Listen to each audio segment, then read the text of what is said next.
This program is brought to you by Emory University.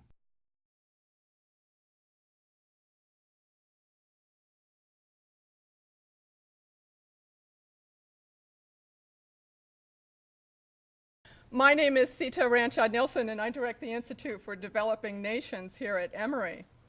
At the Institute, we work with our partners at the Carter Center on university-based programs that deal with issues like conflict resolution, human rights, fighting neglected tropical diseases, and advancing democracy, the topic of President Carter's talk today.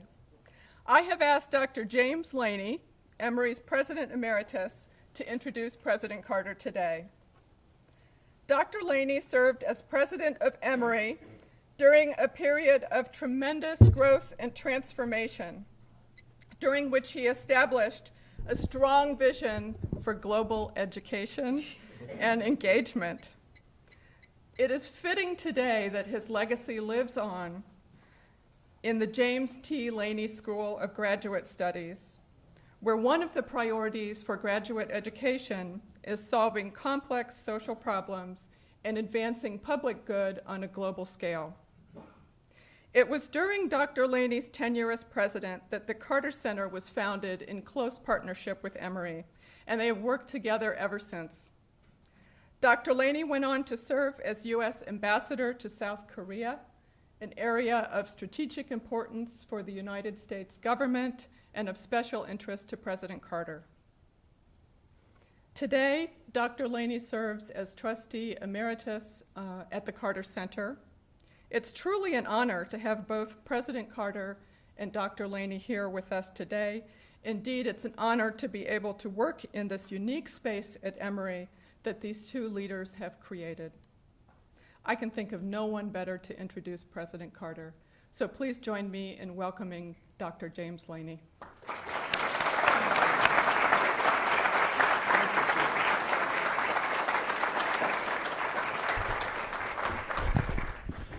Thank you very much, Sita, and good afternoon, everybody.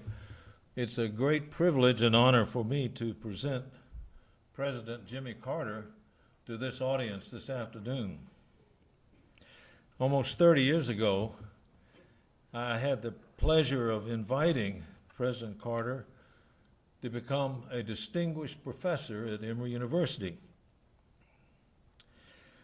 With a twinkle in his eye, he asked if that post carried tenure. Now, after 30 years in that post and 27 books, I think that question is moot, President Carter. I'm still asking the question. I know. I know of no one that has brought more luster to the very concept of public servant than President Carter. He has done this over a lifetime of service to his state, to the nation, and to the world, and to humanity. His deep passion in that service is peace. And he embodies the biblical mandate of peacemaker. And I can think of ways in which during his governorship, his presidency, and his post-presidency in the Carter Center that he has done that with striking results. As race here in Georgia, in regard to normalizing relations with China and bringing in a new era with that nation, of a kind of Panama Canal Treaty that was difficult to get through, that has changed the visage of the United States toward Latin America from one of intermittent bully to intermittent brother. And especially the Camp David Accords, which broke new ground in establishing peace between Egypt and Israel. That, and of course, his redoing the SALT Treaty that reduced the risk of nuclear war with the USSR. But the one that is most in my mind and vivid for Berta and me was when we were in Korea largely at the result of President Carter urging President Clinton. And President Carter and Mrs. Carter crossed the demilitarized zone into North Korea for the first time since the end of the Korean War. And after 3 strenuous, arduous days, were able to get the North Korean leaders to agree to a freeze on their fledgling nuclear program. That freeze held for 8 years until 2002, when the United States unilaterally turned its back on that agreement and allowed North Korea to kick out the monitors, those who had observed the freeze from our country those 8 years, and to develop a nascent nuclear weapon and to bring us to this imbroglio that we're in now. President Carter averted war at that time. President Carter, needless to say, we need you again, and I hope the phone will be ringing. But President and Mrs. Carter not only do the big things, the dramatic things, the high-profile things, they also, by their restrained lifestyle and by their commitment to the poor, spend a week each year with Habitat for Humanity and building homes, not only in this country but abroad. One of our grandsons had the privilege of accompanying the Carter entourage several months ago to Haiti, and it was one of the thrills of his life to think that he got to see President Carter, not work with him, but see him, and maybe even shake his hand. I'm not sure about that. He told me he did, but I'm not sure about that. But anyway, for all those reasons, great President of the United States, distinguished professor of Emory University, and friend, it's my great privilege and honor to present to you President Jimmy Carter. When Sita said she was going to introduce somebody that didn't need an introduction, I thought she was talking about Jim. A lot of people have asked me why, when I left the White House, I decided to come and devote my life to Emory University. And I always respond with 2 words, Jim Laney. I came because of him. And because of my admiration for what he had done before I knew him well, but later I've been blessed with his friendship. Jim has changed his introduction of me from when I used to be introduced by him at my annual town hall meeting. He used to say that I was the only person who ever used the White House as a stepping stone to greater things. Not implying, but saying, in effect, that being a professor at Emory was greater than being in the White House. But I appreciate that introduction, which is heartwarming to me. Well, I've been asked to speak about the advance of democracy and or expansion of democracy. And I'm not sure that I can say that with a clear conscience. There is a struggle in generic terms to bring about democracy in the world. And I think compared to 50 years ago, there has been an enhancement of or an expansion of or progress in democratic principles. And a number of people who in the world live in what would be called a genuinely democratic country. That now encompasses, according to an analysis done by Economist magazine, 11% of the total population of the world. And the United States is one of those countries that is still included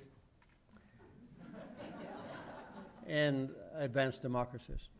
But it's at the bottom of a list of 27 countries in the quality of American democracy. When I became president, I was deeply concerned about the absence of a commitment to democracy, particularly in this hemisphere. And I was committed to peace, and I said so in my inaugural address, and also I was committed to human rights. And I saw that in order to enhance human rights on earth, we needed to move toward democracy, which I consider to be under the umbrella of human rights. If I ask you, students, to write down on a piece of paper the important human rights, I would guess that you would write down freedom of speech and freedom of religion and freedom of assembly and the right to choose your own leaders, trial by jury. And that would probably be about it.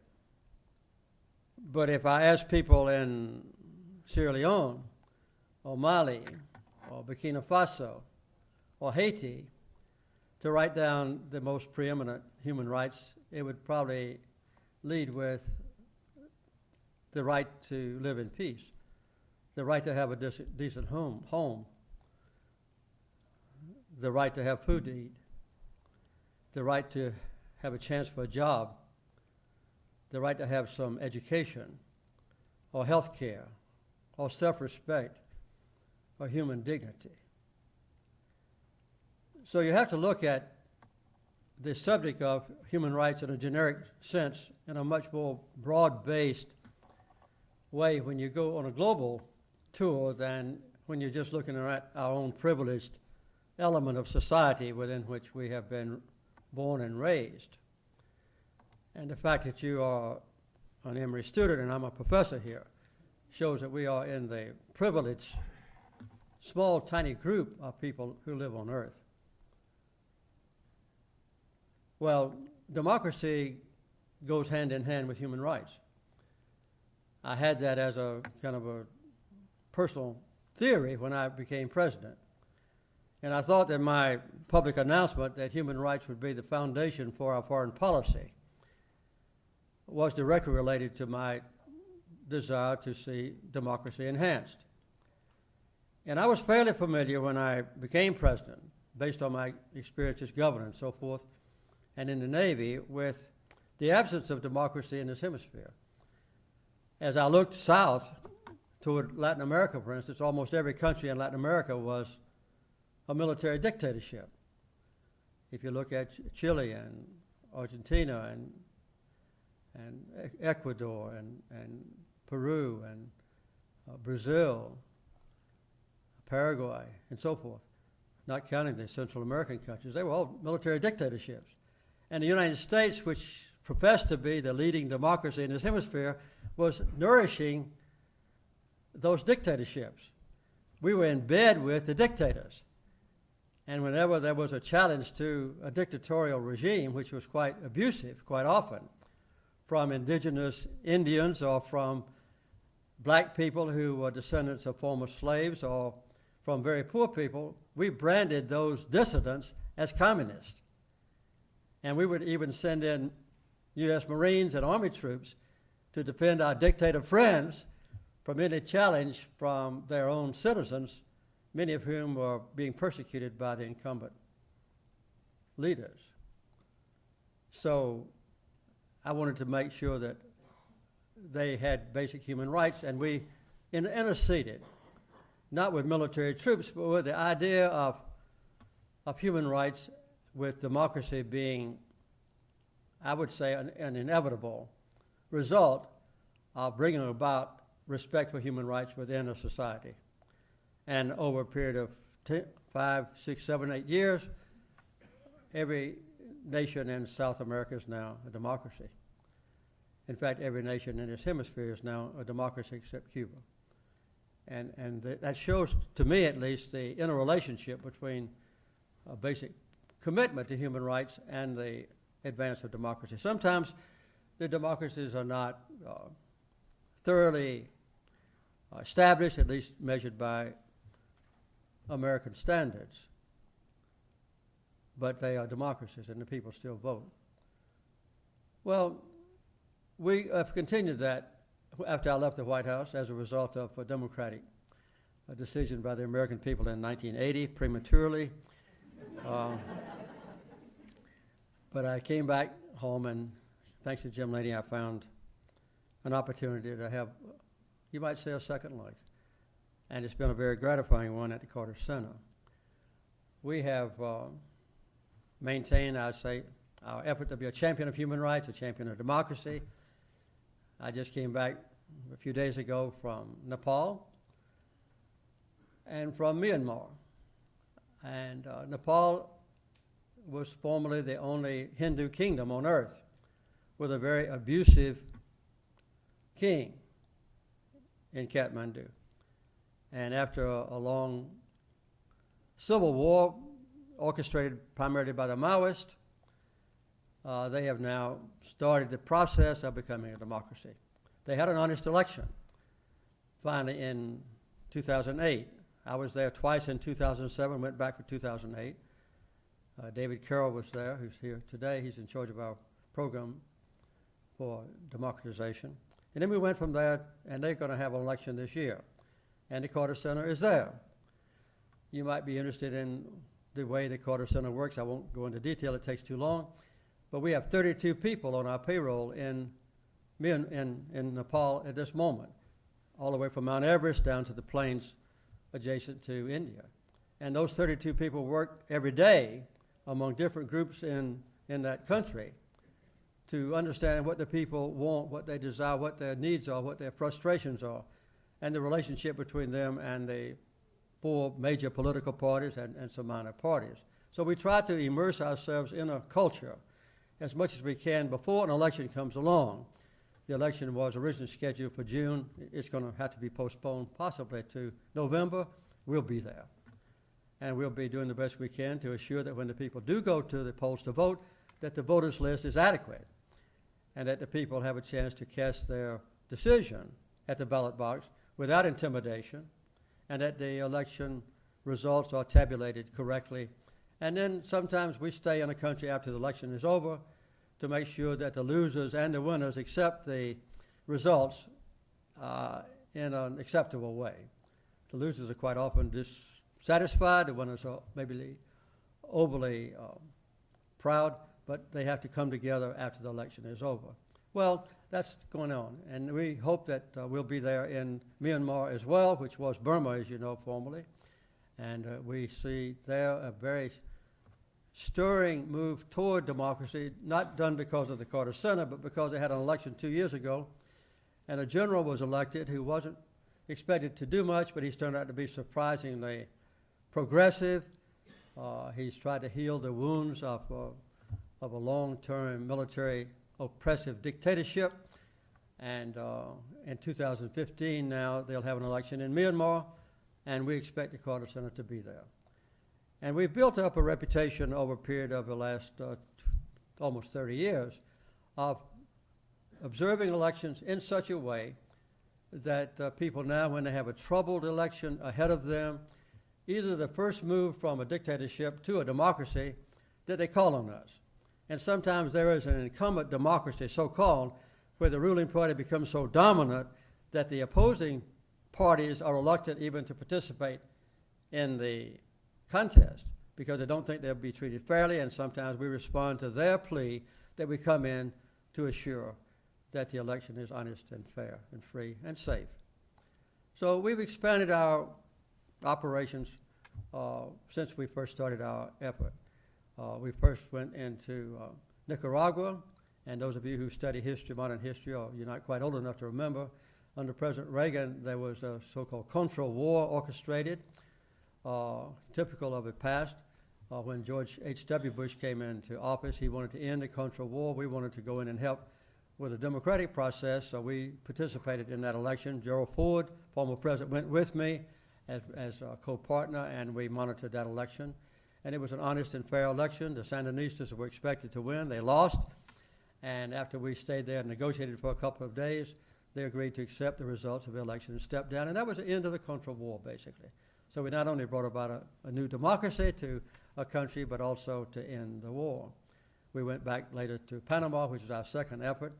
There was an honest election at first, and then then General Noriega tried to steal the election. We denounced the election, escaped from Panama in the nick of time in the middle of the night with stones being thrown at our car. And Noriega's candidates never took office. He claimed they were elected to be president and 2 vice presidents. They never took office. And we went back later for an honest election, and since then Panama has been a democratic process, had a democratic process. So that shows what we did in the beginning.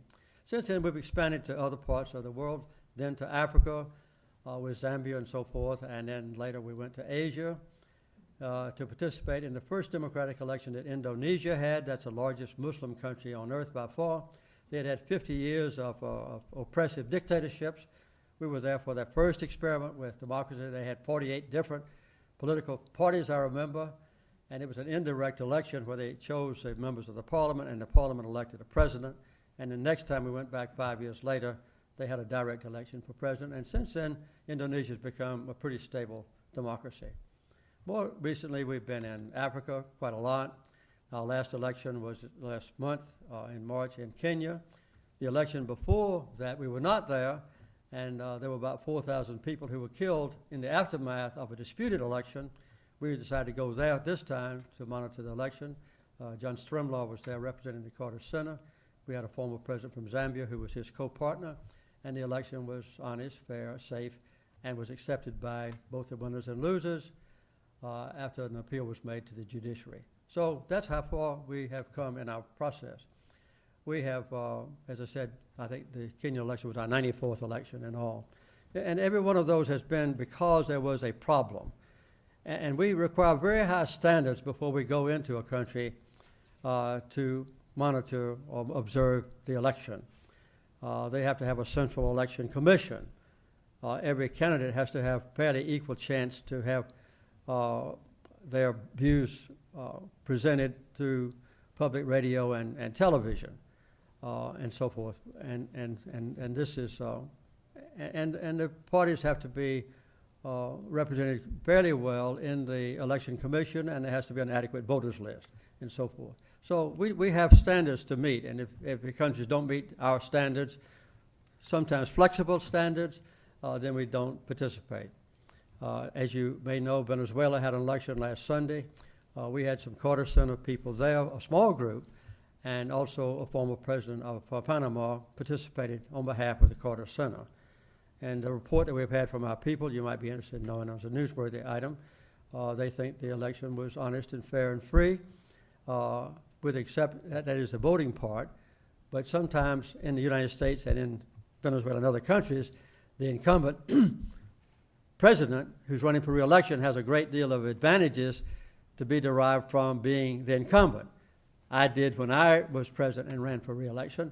I had Air Force One at my disposal and the aura of being a president, so that is almost impossible to overcome.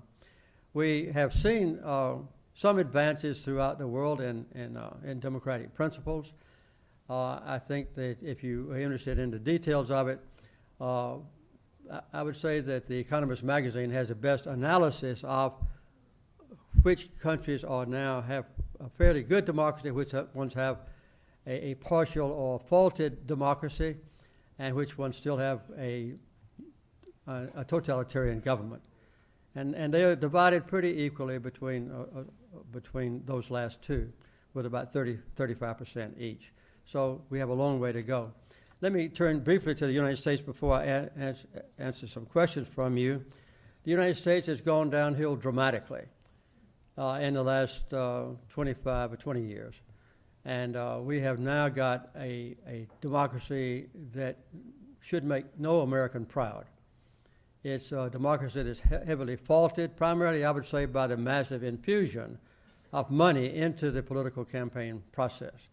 It would be almost impossible now for a candidate to represent the Democratic or Republican Party that couldn't raise $100 or $200 million from special interest contributors just to win the primary itself. I would say that President Obama has probably had more than that the last two elections that he has entered and won. As you may remember, in 2008, both John McCain, the Republican nominee, and President Obama agreed not to take outside funding for the election, but Obama saw that he had a great advantage in raising funds. He reneged on his commitment raised extra funds and spent a lot more on his campaign than McCain did, and he won. So he made a good judgment on his own political benefits. Since then, the Supreme Court made one of the most stupid decisions ever made in the history of any democracy, and that was a Citizens United ruling where they said that corporations, in effect, were people and could give money in an unlimited way almost to a political campaign without revealing the source of the funds. And this extra infusion of enormous amounts of cash have gone into the campaigns on the side of both major parties, the Democratic and Republican parties. And a lot of that extra money is spent on negative commercials on television. So now the most effectual way to win an election is to pay for commercials that destroy the reputation of your opponent by attacking the character of your opponent or the intelligence of your opponent and so forth. And although American people say we don't believe in negative advertisement, it works. And so that negative presentation repeatedly in key states permeates the consciousness even of average voters. So by the time the election is over, you have a general impression that neither one of those guys really is worthy to be my Congress member or whatever, or my governor. And then when they get to Washington, that intense negative attitude also carries over. So now you have practically no harmony at all between the Republican and Democrats within the Senate itself or between the members of the House and the White House and so forth if there's a difference in parties. Another very serious problem in our country has been the gerrymandering of congressional districts. And I think I'm sure some of you who are interested in politics have studied this problem. But nowadays, when a particular party takes over a state legislature, say the Republicans in Georgia, then they very carefully carve out not only the congressional districts, but also the districts for House and Senate members in the Georgia legislature, so that a district is completely Republican and all the Democrats are put in another district that might run all the way from Atlanta to Savannah on one occasion. So what the Republicans have done is put the African Americans and liberal Democrats in one district and put the the moderates and more conservative in another, so that they can make sure that the Republicans have a majority of the Congress members. And it works. And this is done in almost every state in the nation. So the gerrymandering of districts has meant that the Democrats and Republicans choose the more extreme members of their party to represent their party. The Republicans are conservative, and the Democrats tend to go toward more liberal elements than they would in the past. Well, this is a tragedy for our country, and I don't know that it will ever be changed until the Citizens United ruling is overturned. I have tried myself to bring about a modification in the American way of voting in this country, not just overseas. I served after the year 2000 with Gerald Ford as my co-chairperson to look at all the facets of American democracy to see what happened in the terrible conflict, as you know, between George W. Bush and his opponent in Florida. And that was an election that was finally resolved by a 5-4 vote between Republican members of the Supreme Court and Democratic members of the Supreme Court, and the Republicans had 5, so George W. Bush was elected over Al Gore. Al Gore got, I think, a majority of votes in Florida and also a majority of votes on the national scene, but he lost the election. And so Gerald Ford and I agreed to head up, I think, a 50-person commission. We made a lot of recommendations, about 75 recommendations, and I would say 2/3 of them were put into a law, the Help America Vote Act, HAVA they call it, that was the first time really that the Congress has ever interceded in an election process, because ordinarily the Congress, the national government here in our country has assumed that the states had the right of running an election. And so that was a departure from that. But they tried to pass recommendations that we recommended to have more uniform registration of voters and a few other things. Then we did the same thing. I did the same thing with former Secretary of State James Baker after the 2004 elections. We made a lot of recommendations as well, about 80 I remember, that would have improved the electoral system. None of them have been considered by Congress, but a lot of them have been adopted by the state legislatures, which still have the preeminent role over the decisions making in the electoral process. So that covers very briefly an outline of a global situation on elections and also in the United States. In general, there's been more move toward democracy. I think the ones that we have monitored lately in Africa and say Northern Africa and so forth have been helpful.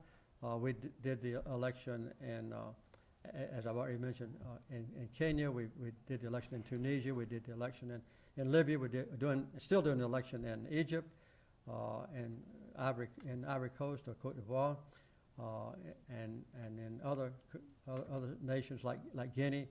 And all of those that I just mentioned have been moved by the analysis on the part of Economist magazine toward more democracy. So we're trying still, and I would like to appeal to all of you. I'll take care of overseas. You take care of America.